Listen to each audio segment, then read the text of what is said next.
रमज़ान मुबारक के आखिरी जुमे के बाद कज़ा नमाजें अदा करने के लिए ये नवाफिल अदा किए जाते हैं, जिनको कज़ाए उम्री के नवाफिल कहा जाता है। बास लोग कहते हैं कि इन नवाफिल का पढ़ना बिदअत है, बास कहते हैं हराम है। तो असल बात यह है कि इन नवाफिल का पढ़ना ना तो बिदअत है ना हराम है, क्योंकि ये एक नवाफिल है, इबादत है। ये हराम कैसे हो सकती है? लेकिन असल जो गलती है वो यहाँ पर आती है कि इसको पढ़ने का तरीका गलत बताया जाता है। सबसे पहली बात तो ये है कि जो नमाजें हमारी कज़ा हो जाती हैं, नमाज फर्ज है और फर्ज जब तक अदा ना किया जाए वो माफ नहीं होता। अगर आपकी नमाज कज़ा भी हो गई है तो आपको उसके फर्ज अदा करने होंगे, फिर वो अदा होगी।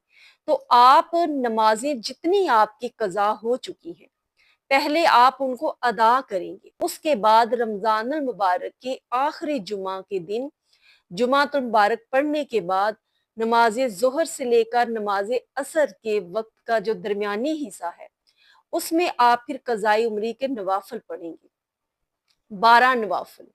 और उनको पढ़ने का तरीका ये है कि चार चार करके आप पढ़ेंगे। तो और चार चार करके जब पढ़ेंगे तो पहली रकत में आप अल्हम्दुलिल्लाहि रब्बिल आलमीन सूरह फातिहा के बाद आयतल कुर्सी पढ़ेंगे। दूसरी रकत में सूरह इखलास कुल हुवल्लाहु अहद ये पढ़ेंगे। तीसरी रकत में आप सूरह फलक पढ़ेंगे। चौथी रकत में आप सूरह नास पढ़ेंगे। ये चारों आप सूरतें पढ़ेंगे और कज़ाए उम्री की वो तमाम नमाजें अदा करने के बाद ये नफल पढ़े जाते हैं।